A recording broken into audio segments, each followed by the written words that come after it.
Blog Talk Radio. Good evening, everyone. This is me, Jonathan Alexander, and here to host our show, Life, Laughter, Happiness. Today, I have my co-host, Barbara. Are you there, Barbara? Yes, I'm here. Hi, everybody. Hi. Hi. And today, I have co-host, Kelly. Are you there, Kelly? Hi, everybody.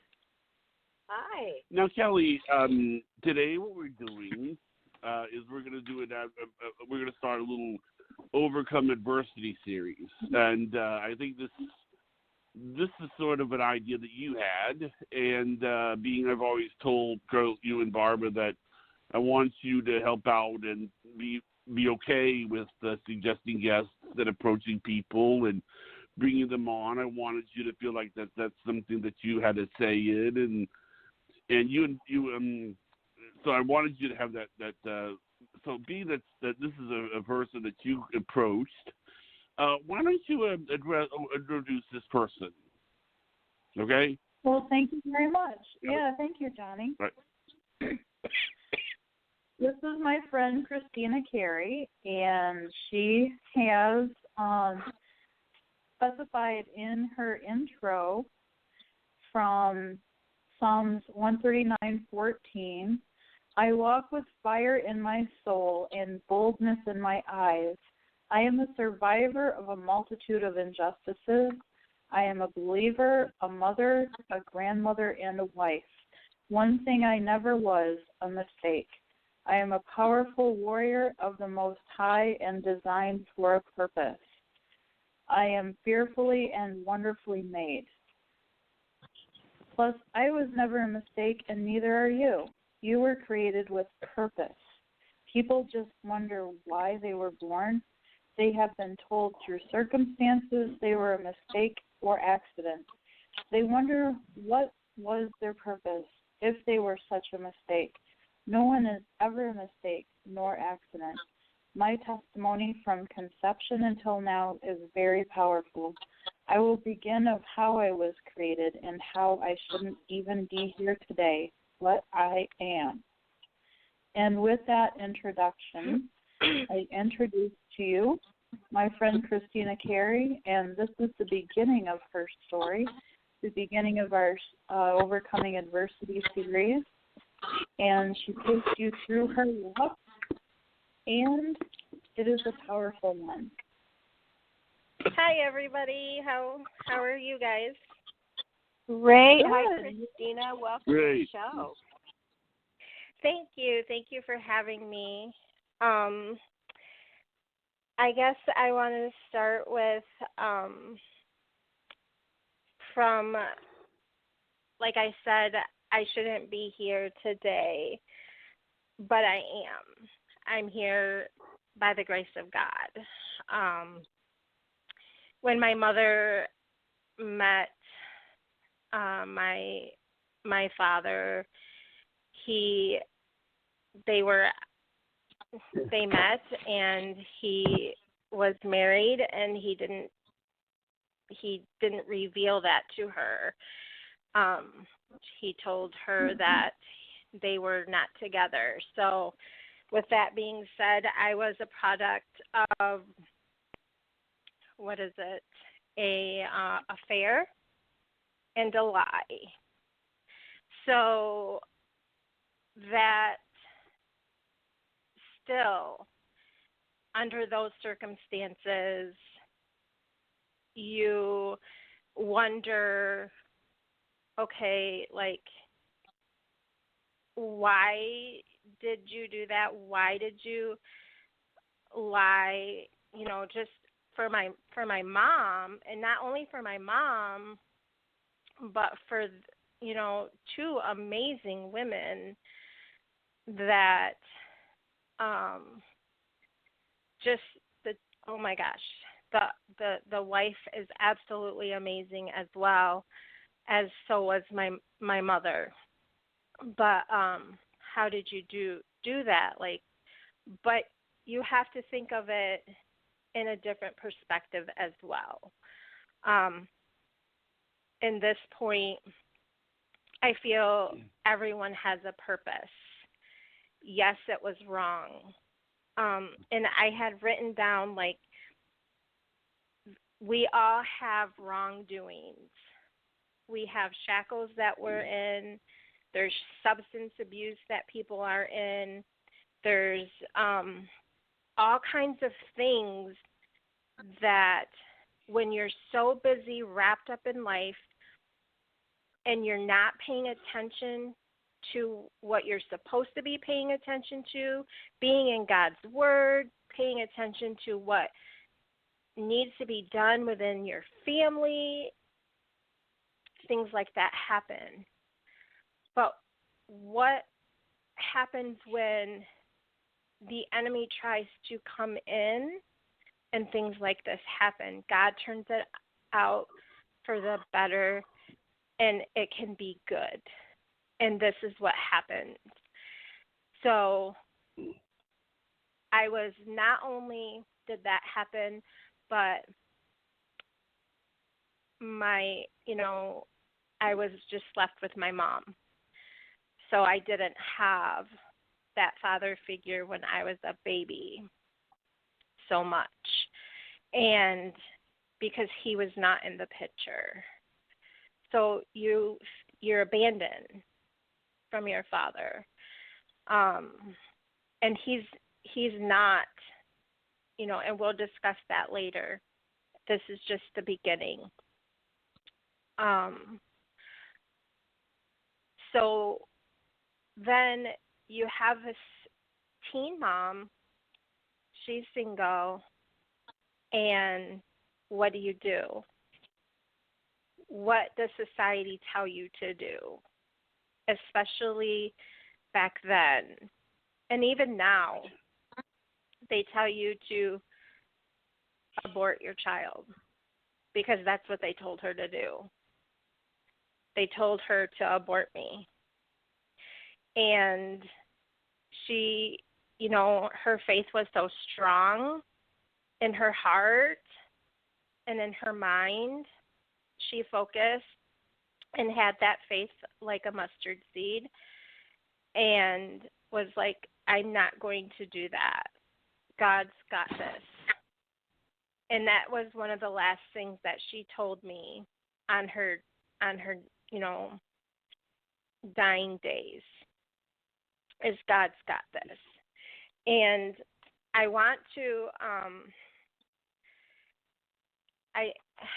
I just feel so strong about that because so many people just would say this is such a horrible tragedy because of the situation, which is true. I don't agree with that situation by any means. However, good still came out of that. And not only that,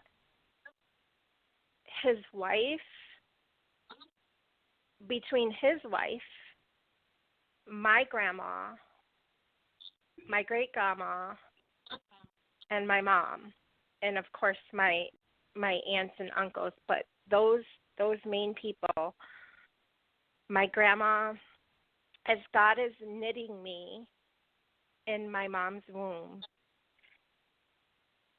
my grandma is knitting a blanket and she's praying.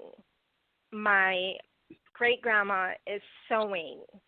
Okay, she's sewing my blanket, my first baby blanket, and she's praying, and she is there. She's such a powerful prayer woman, and she's sowing seeds for a future generation and generations to come. My mom is holding her belly and talking to me and whatever she's saying, but she's also praying. Okay? Not only that, but what really struck me and continues to struck me is the wife. when my mom took me after I was born sometime and put me in her arms, and even when she learned about me, she was praying for me. Even till this day, she prays. She prays for me. She prayed for my mom. She prays for our family. She comes and sees me. She's like another mom. Now that's pretty powerful. Wow. That is, to me, like I know many Proverbs women that just are, she is one of them. Mm-hmm. And she just really did that. And one of the reasons why I say I shouldn't be here and how I was fighting just to even get through that pregnancy because of those doctors telling my mom to abort me, because during her pregnancy, I want to say about 5 or 6 months, my mom got jumped and they beat her up, and she protected me and her stomach, and I was safe. So there was a lot of things that were taking place. The enemy, see, what people don't understand is the enemy knows that God has a plan for you. God has such great purpose for you. And in the beginning already, I was facing trials. And you're already overcoming them. And I feel like you have a question. Did you have a question? Jonathan, did you have a question? Well, my question is, I mean, do you feel this is something that you've always known? Like, did you ever feel like you've always had this person there, or did you feel like this was a process of figuring it out? Usually when people, they talk about their spiritual growth, it takes time. So it's really hard for me to explain that part of it. I had always felt this sort of connection, and I didn't really understand at first. I knew, like, let's say, anytime I would get scared, I would be singing, like praising Jesus. I would be singing, Jesus loves me, Jesus loves all the children, this is the light, like just all kinds of different Jesus songs. And I remember, like, always just having this deep connection from a very young age. And there was a very defining moment, and I can get to that part a little later, but I also know that later on, as I got a little older, my mom, she'd send me to church and things like that, but I had always felt, probably after, I don't want to say,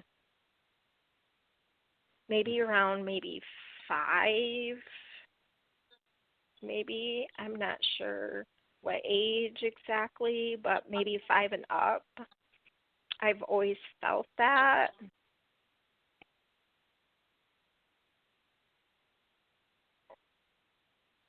Wow. I mean, do you... Go ahead, Jonathan. I do have a question. No, you go ahead. ahead. Oh, I want to make sure that I'm okay. I want to make sure that I'm understanding this correctly. So your father was out of the picture, but his wife was the one that wanted to maintain contact and make sure that you were okay and your mom was okay. Is that correct? she prayed from a distance. She prayed for us from a distance, and she had her ways of, this is the most, I'm telling you, this lady was amazing. She knew how I was doing. Her family was very involved with me, and I didn't even know that was her family.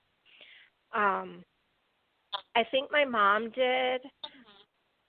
I know that my uncle, I think he was the only one I knew, but not until later in life. But for the most part, she knew how I was doing. She would ask. I had learned later on in life that she would ask how I was, or if I was doing okay. But I didn't meet her till later in life. I didn't meet anyone else till later in life. But other than that, like, she's an amazing lady, because I truly believe between my mom's, hers, my grandparents, everyone that took the time and just prayed over me, that, you know, that's amazing. Yeah, it really is. Most, I don't want to say most, but a lot of women wouldn't look past, what their husband did and the hurt that would have caused, and they would feel jealous, or they would feel hurt, and then they wouldn't want anything to do with it, or, the situation, reminders. But she got through that. She got past that. She let the Lord, guide her. She let God come in. She let God take those things away from her, those earthly, binding feelings, and, come into her and look after you. And that takes a lot that, a lot of people wouldn't be able to grow that much to be able to do. And I really admire somebody that can do that. And I have to say, like, on my mom's, we knew my mom was going to pass away, and I'll probably get emotional.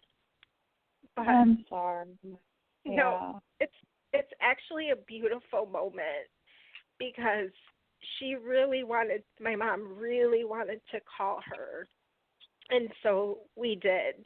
We FaceTimed her, and they prayed together, and they talked, and it was one of the most beautiful moments, because you don't ever see that. You don't see it. Oh my gosh, you don't. Wow. So that is so beautiful. That is a definite God moment. Wow. To have that beautiful woman in your life looking after you, looking over you from a distance, and then to have the two moms come together like that. I mean, how beautiful is that? Really wonderful. That is a true. Do you have any questions, Barbara? No, but I have a couple of comments. I just think that is such a beautiful story, and your story, you are blessed. But what struck me in the beginning is something that I probably didn't give much thought, and a lot of people don't, but a lot of people have in their background what you have, which is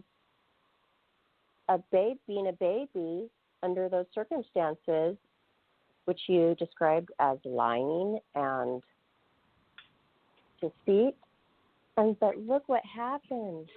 Such a beautiful thing. And all those ladies in your life put their ego aside. And that's the number one thing that people need to do, because we let our ego get in the way, and that messes everything up, and then we can't be pure in our heart. That's what I got from all of this. Yeah. I agree. look what beautiful, beautiful things came out of it once the ego could be put aside. And I also think is you don't know what the purpose of that child, of any of those children, because it's not just me. There's other children out there.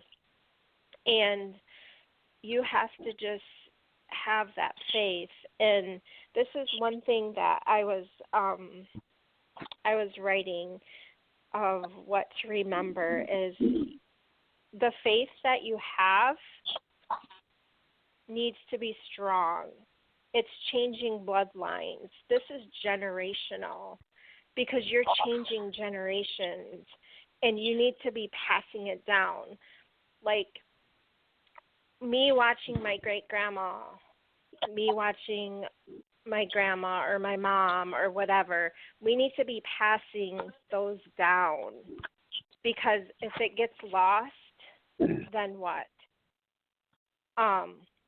And your pain and your trauma, everything that you go through is for purpose because your purpose is probably something that you're going to do when you grow up. So a lot of things that happened to me, which I will share with you in the future, of course, but a lot of things helps me help other people at a very young age. Things that I didn't even, kids shouldn't even know how to do, and I did it. So it has purpose. Your trauma has purpose. It's how you perceive it, how you get through it, how you, like when I was sharing through the fire, you're redefined under the fire. So when you're in the fire, it's how you walk through the fire. The flames can be going high. It doesn't matter how high they are. It's how you walk through it. You're not by yourself. God's with you. I still struggle with that every day. There's things that I have to work on still every single day, and I have to remind myself. But we all have something that we struggle with. Like to the person, like right now, somebody that's listening, they're probably had a bad day. Somebody that is crying right now. Somebody that is, there's so many people that I have worked with that just so many emotions that they have struggled with abuse, sexually abused, mental abuse, physical abuse. Some of them lead to wanting to do cutting or suicide or continue continue doing that over and over again. But you don't have to do that.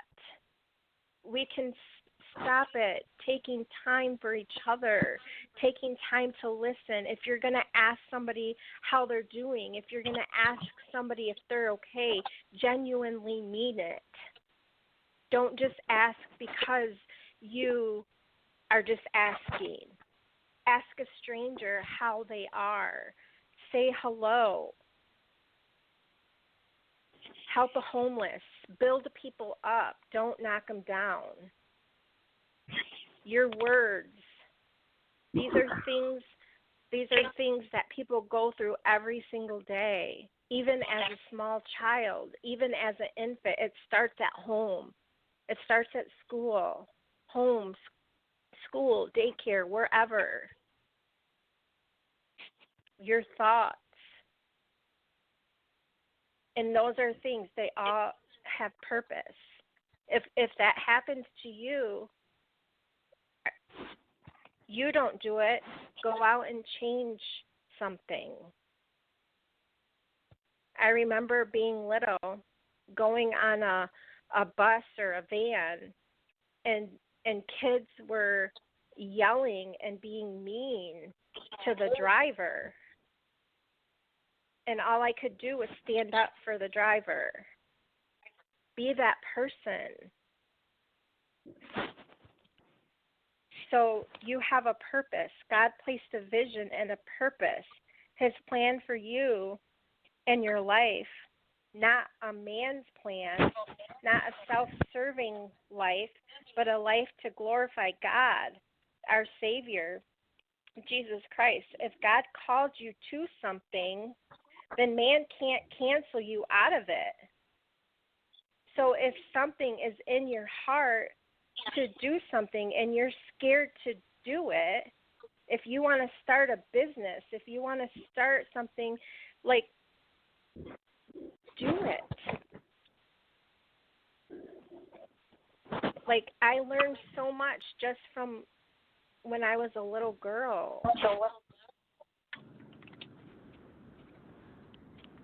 That was, I don't know, just so much that I had learned from my grandma, my mom, just all of them, just by watching them and not being afraid, but yet sometimes I was, and I had to get out of that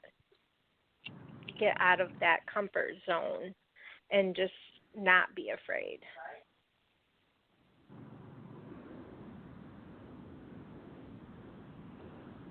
Do you have any questions? Do you feel like you feel that you've finished it, or do you still feel like you're overcoming it? It depends on what you're talking about. Okay. I guess, yeah, to a certain extent, everybody's like that. We're still overcoming something. But, I mean, like, I guess when you look down on it now, are you a different person? Do you consider yourself a different person now that you've overcome it? So forgiveness is a huge thing. So now I can say that I forgive my dad. I do love my dad, my biological dad. I talk to him when he calls. He makes more than an effort. I have to say he makes more of an effort than I do, which I should change that. When he comes into town, he makes an effort to come to my house or does lunch or dinner. So I have overcome that. I can actually talk about it and freely talk about it and not be angry or be sad. I used to be sad like many years ago, but I'm not. So I have peace about that.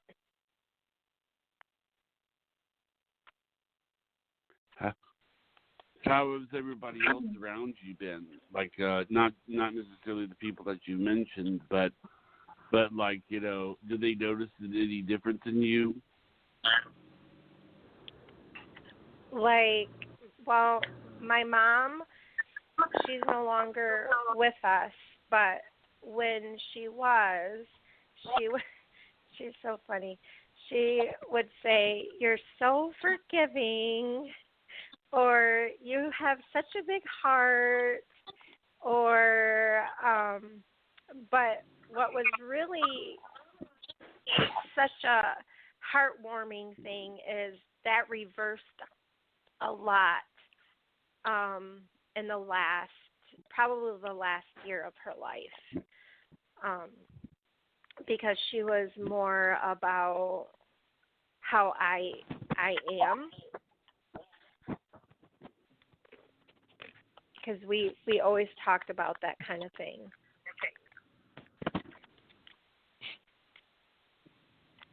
Christina, I have a question. Mm-hmm. I know it's so important to forgive people, but for the audience, could we go in more depth of why forgiveness is so important for ourselves? Forgiveness for ourselves, because you need to, for one, to grow. If God I think of the cross, okay? I always look to the cross. And I think of how Jesus had that cross on him, and just every single time he was whipped, okay? And he walked, and as he got, and they put him up there, that's what I think of. And if he died that way to forgive me, and if I can't forgive someone else for something that they did to me, how am I going to grow? Because he didn't have to do that. He didn't have to. But he loved us so much. I want to grow. I don't want to stay in a place where if you don't forgive, you're going to be in those shackles. You're like going to. You could stay angry, and so yes. Angry is no way to live, and you will not be able to let go of that anger. Nope. Without forgiveness. You won't. You will be, like you said, angry. You will be sick. You will have hate. There's a lot of other things that go with that. And I want to grow. I want to move forward. I don't want to move backwards. Wow. That's right. It feels good to forgive, and it is so very necessary. Because all of that negativity that you could hold in, it can affect you in so many ways. So many physical ways, emotional ways, mental, people around you, so much. Now, is it easy for people? No. Is it easy for me? No, because I still work on forgiveness every day for other things. We all work. It's a process. Everything.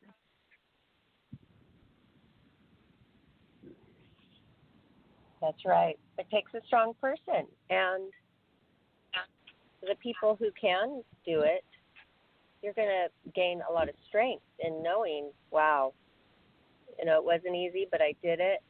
You're going to feel like that wonderful fire in you, and you'll be enlightened. Mm-hmm. I mean, do you, let me ask you this. Is this something you think about every day? No. No. That's good that you were able to let that go. Yeah, I let that go a long time ago. That was done. Yeah. I have other things that I have to work on, that I need to break those chains. I understand that.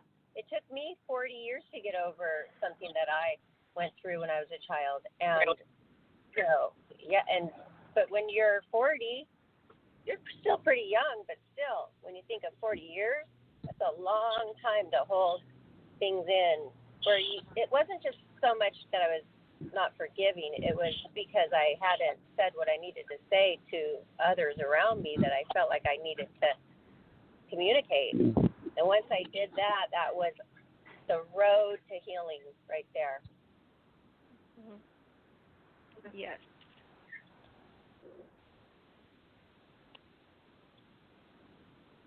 And you're going to go through some pain. When you do this kind of work, you're going to go through pain because all of that was stuffed down there for a reason, because sometimes, we don't want to face that again.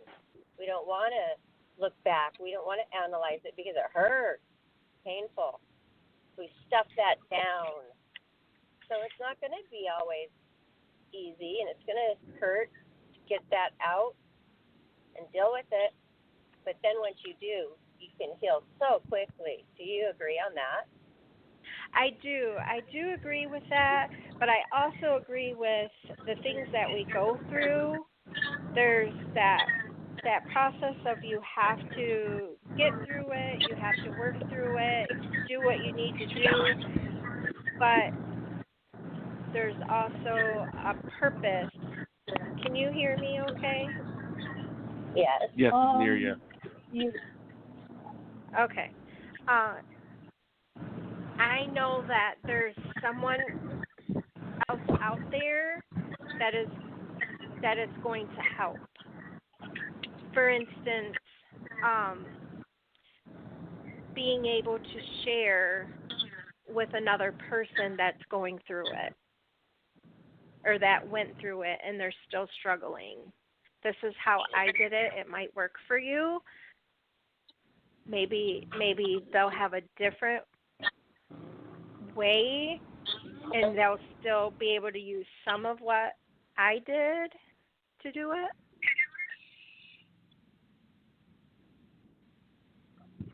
So I think being able to share it to help others, because there's a purpose for that pain. That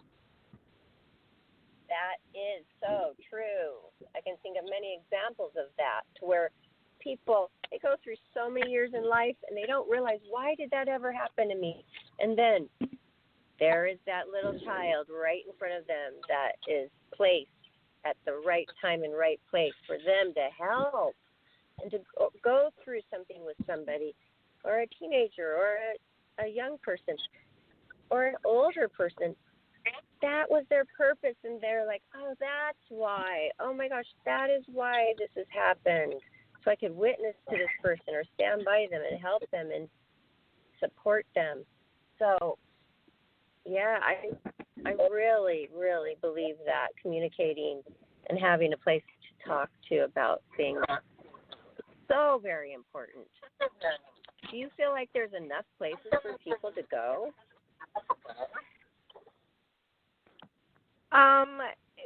Do you mean like people to advocate for them, or people to talk to, or like actual facilities? Facilities and people to talk to and easy access to those people. Do you think there's enough of that out there? I know a few different facilities that are great resources, but I think, too, one of the biggest things is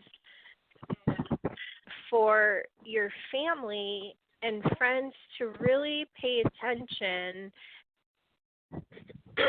and to listen, really listen to you. Hear you, talk with you, and help you with that. There's support groups out there, and I think it depends, too, on what you're going through. And I think, too, like if you talk about a facility, if there's money involved, some people don't have the money, the funds. That's why, people need to be aware and look for signs, know those signs. And not only that, like coping skills as well.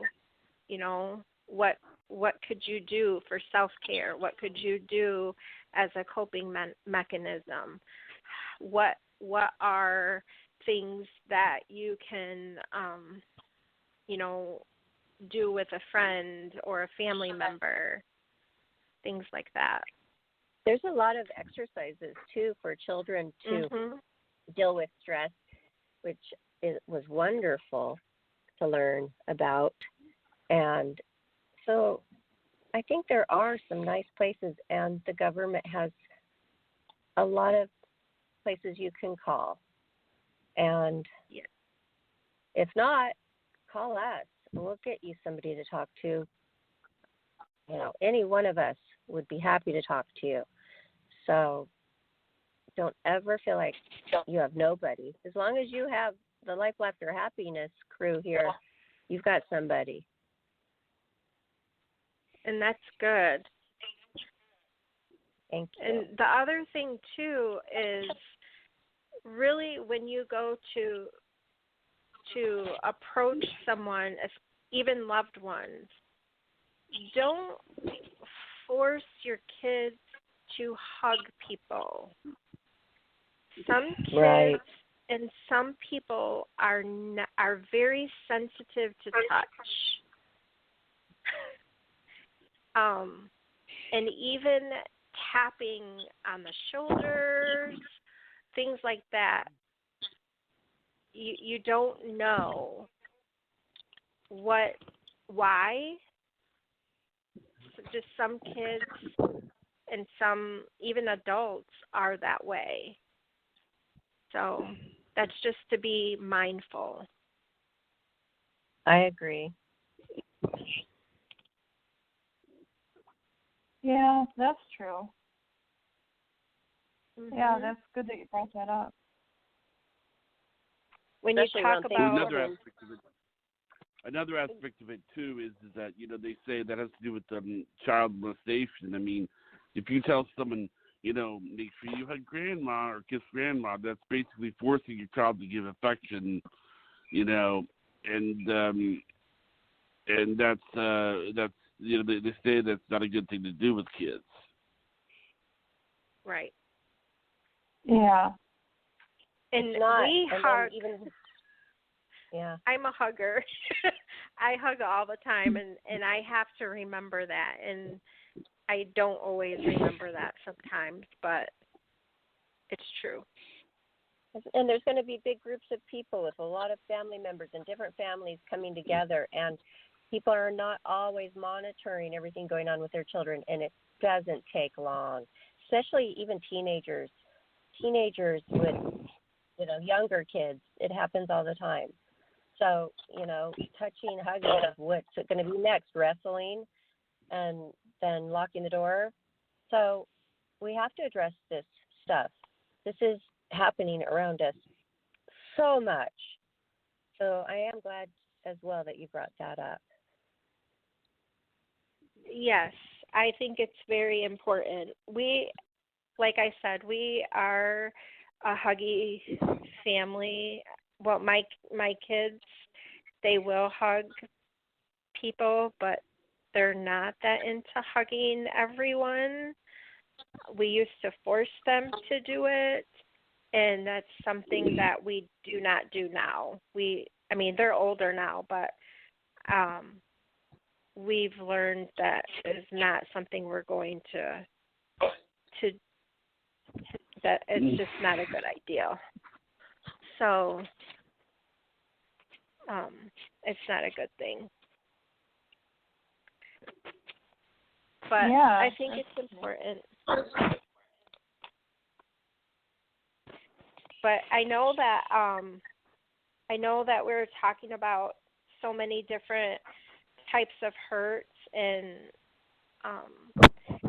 one of the biggest things that I've always heard is, and it always sticks with me, is hurt people, but it doesn't have to be that way. It can be where people that are redeemed can help other people get redeemed through the grace of God. And that's very important.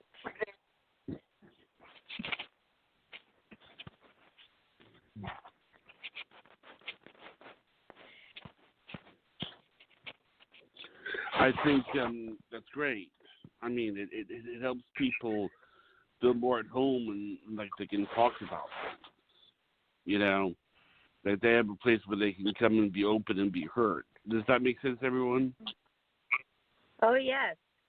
And this is a good message for us all to be really aware of our family members around us and do take time to really listen. Not, okay, they're talking and you're looking at them, but really, really listen especially to the youngsters, because I feel like a lot of them don't feel like people are listening or understand them or get them. So during Thanksgiving and the holidays and Christmas, we'll be around even more family members. So that's a good thing to take with us, is to just really be aware, listen, see what's going on, have a wonderful conversation with them, and engage them completely. So we are aware if there is something going on. We will see the signs if we're sensitive. So thank you for all that you have brought in front of us today. Very, very eye-opening and very, very good story. And I'm grateful. Well, thank you. And I just want you guys to remember that you're stronger than your struggle.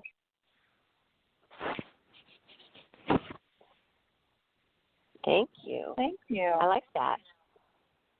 Yeah, I like that. Stronger than your struggle. I like that. That's a good quote. Yes, it is. It's a good bumper I like sticker. that a lot. It should be, yeah. It should be. I like that. It's a good one. Yeah. Very powerful. It really is. I love quotes, and I love all of those quotes that come through on social media and sending out my own quotes too. And I go to those quote pages quite often and look at them all. They're really good. It's a form of reading. Quick reading. Oh, yeah. Yes. Over coffee in the morning. Yes, and all those inspirational quotes are wonderful. Well, Christina, so if anybody wants to connect with you, are you connecting with people, or are we just going to be having you back on? Or is there a place that you would like to send anybody on social media of yours? You mean they can connect? How would they connect? Well, if you are Facebook? not open to that, that's fine. But usually when we have a guest, they have a website or somewhere like a Facebook, if they want to. But you don't necessarily.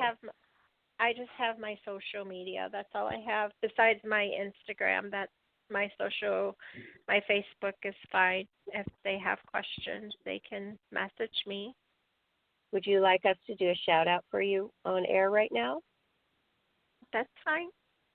Okay. That's fine. Well, what is your Facebook and your Instagram? Oh my. You're good. You're just testing me now. Oh, no. Well, Kelly might have it. What, Kelly, help.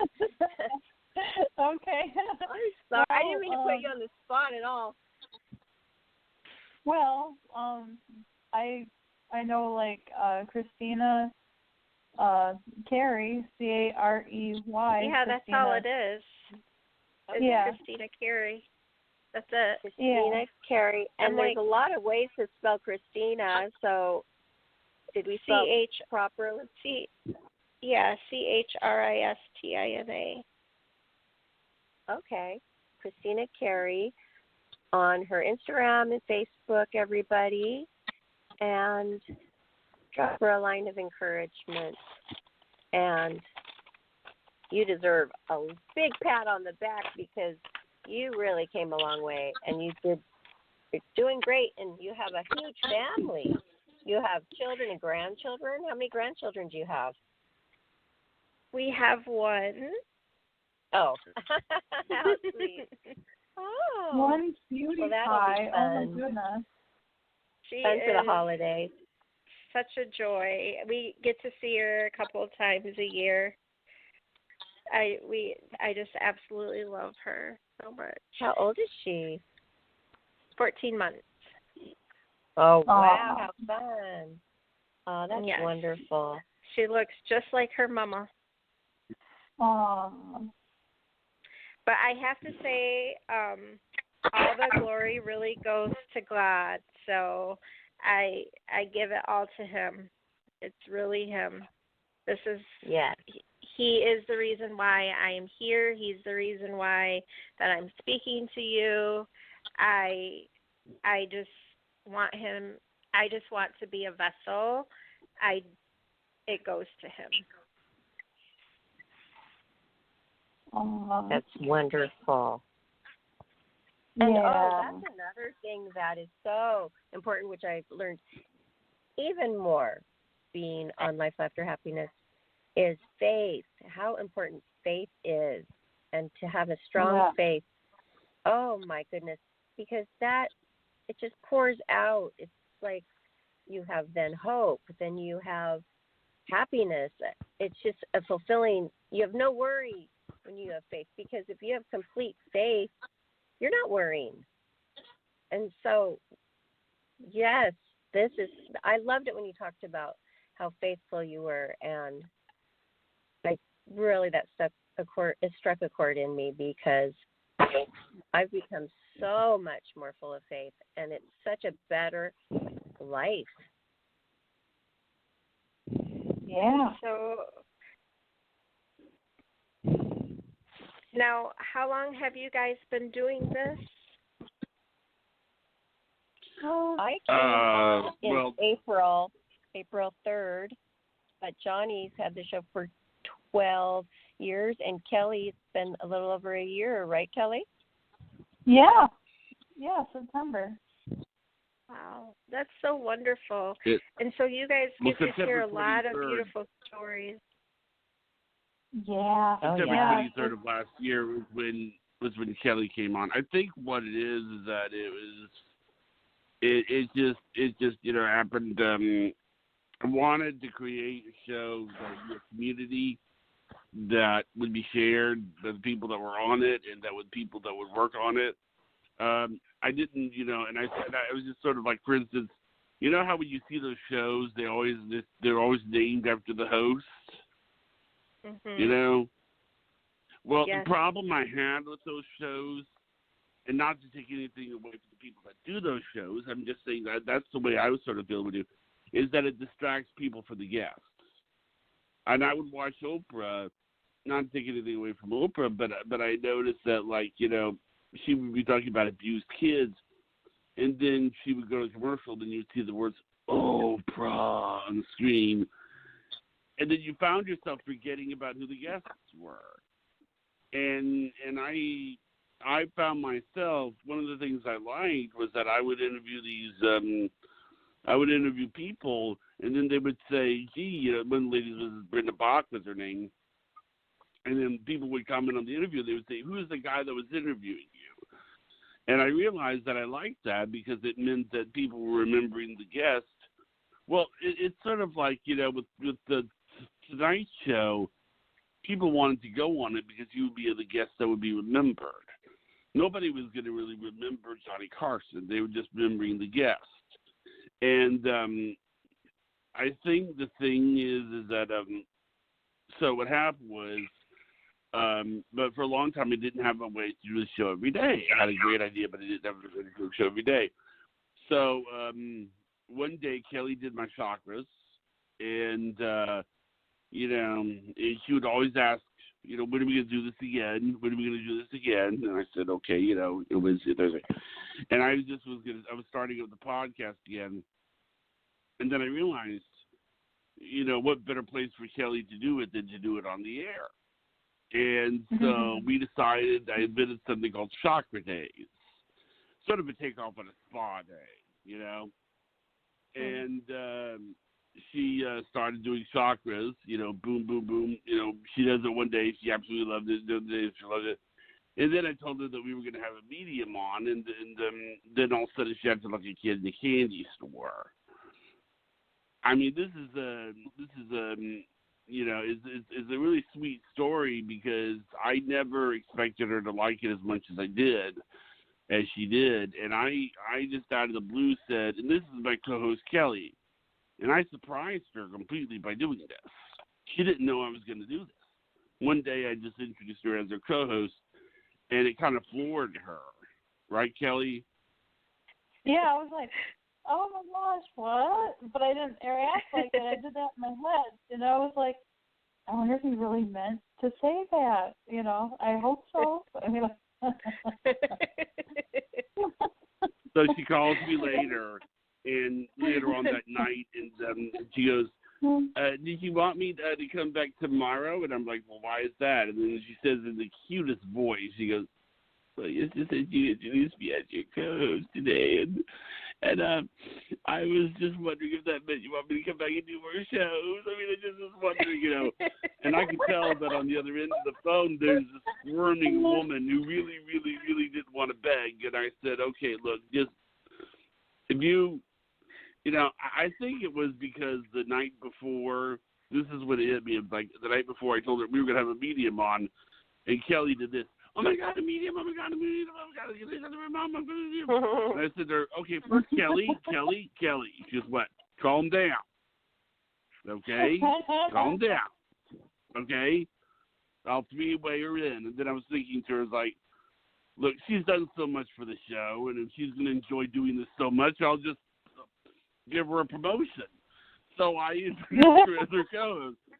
And then I think it was, after that, she just kind of felt like this is, like, oh, God. So she got to sit in, and it was so funny because every time that we would have a guest on, this is exactly how it went.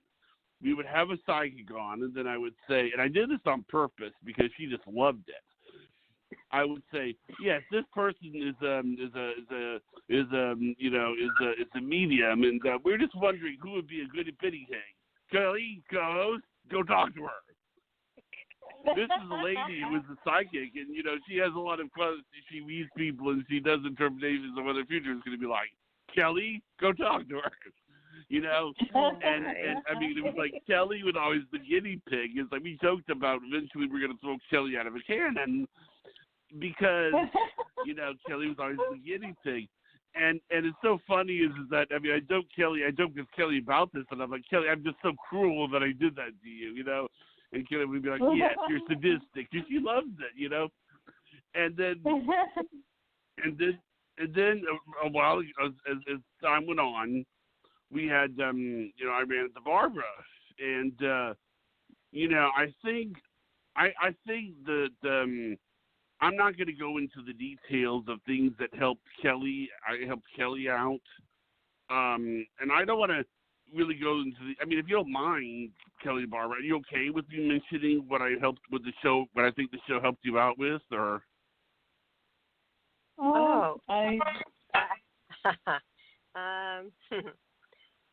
Have we heard of this before, or is this new material? No, you've heard this before. It's just that you've heard this before, but it's just that you said you really didn't want to go.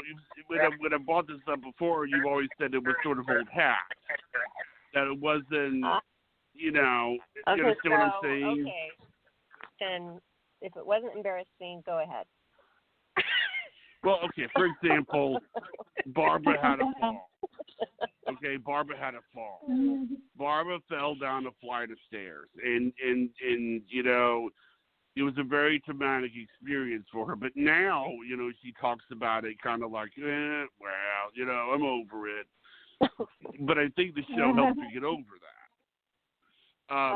Kelly, yes, definitely. I mean, the healing. Are you okay with me saying what it is with you, Kelly? Because yeah, I'm okay with it. Yeah.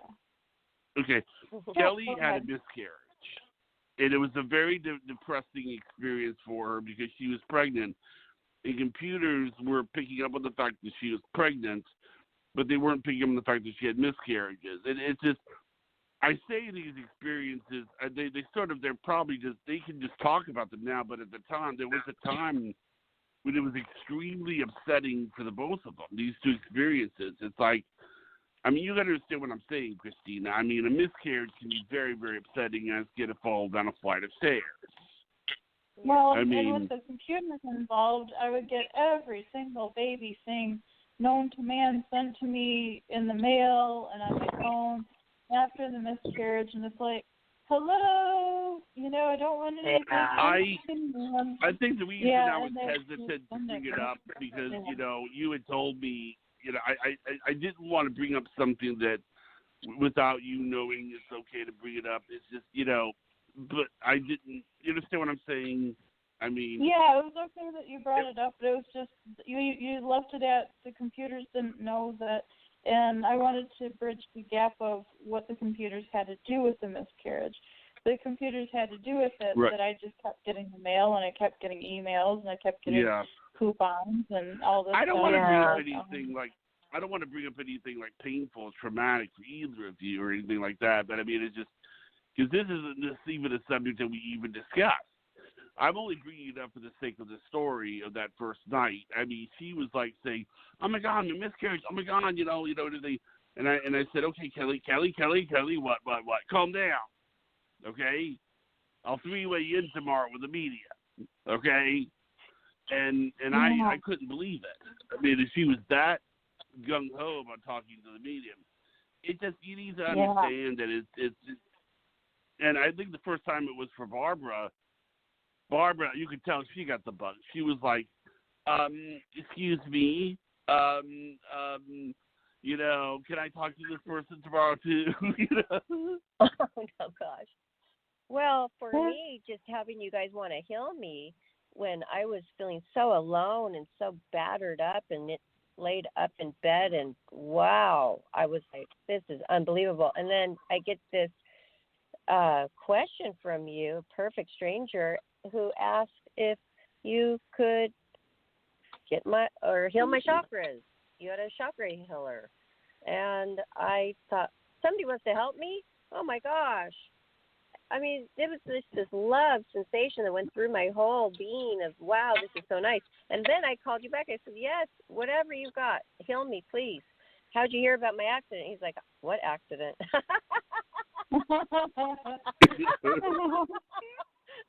Yeah. He didn't even know. He just found me and wanted me to be on the show. I'm just a conduit. God does the healing. Yes. Yeah. Well, you know, it's really funny. The first time that Kelly did my chakras, I was so shocked by it all because nobody had ever said. It was the first time I talked about my financial problems and somebody had said, "Let me see if this will help you out. You want me to do your chakras?" You know, nobody else had said that to me. It's like, what? And that's why, and actually, to be quite honest, Christina, this is the thing that made me really, really decide that, you know, Kelly belonged in front of crowds. She should be speaking in front of crowds. And it's kind of funny because, you know, as timid as Kelly is and all that, you know, she was speaking. There was a video on her Facebook of her speaking at her mom's funeral. And I knew that I couldn't speak at my parents' funeral or anything. They're still alive, but I'm just saying I would never be able to speak at a funeral. So I saw that, and I said to myself, this woman should speak in more crowds. So I think it was after that moment that I decided I'm going to ask her to do a chakra cleanse on the air, and that's what did it. That was the video that did it. Because it was God. That wasn't me speaking. That was all God. God prompted well, I me imagine to it must be hard. I mean, yeah. You know, it must be hard. Kelly, I don't know. Sorry. I don't know how you spoke at your mom's funeral. That was had to be really hard. So I give you a great big hug for that, because my brother had to speak at my mom's and my pops's funeral. They did all of that, so us girls didn't have to. Wow. And of course my aunts and other people did too, but as far as siblings are concerned, the brothers did. I'm an only child, so yeah, I'm being an only child, but I felt so compelled. I was like, God was pushing me up there, now or never, and I'm like, okay, I don't know what I'm gonna say, and then it just came. It just came out my mouth. Flowed out. Yeah. That's how it works with you, Kelly, and she really figured that out too when she started doing the guided meditations. That, I mean, God just speaks through her. She is the vessel, and it just flows so beautifully. Thank you. Thank you. If I try to think, then I stumble. If I just let God do his thing, then out it goes. You know, it just flows out. Wow. That's nice. It's a gift. I think we're Thank you. I think we're about out of time, but thank you for coming on, Christina, and thank you, Kelly. Would you like to do the shout out, Barbara? Sure. Well, thank you so much, Christina, for coming on the show. That was very compelling and wonderful, and we can't wait to have you back. And everybody, please listen to this show again. I'm going to. And you can find that momentarily up on YouTube. So please don't forget to follow us and subscribe to our YouTube channel, Life, Laughter, Happiness. And stop by all of our social media. We would love to hear from you. Life, Laughter, Happiness across the board, Twitter, Instagram, Facebook, and also our website. So we would love for you to fill out that form, your name and your email, so we can put you in our family's calendar. Birthday shout out. Okay, so thanks everybody, and Thank you. I hope you have a wonderful night. Good night. Thanks everybody. Good night. Good night, Kelly. Good night, Barbara. Good night, Christina. Good night. Good night. Good night.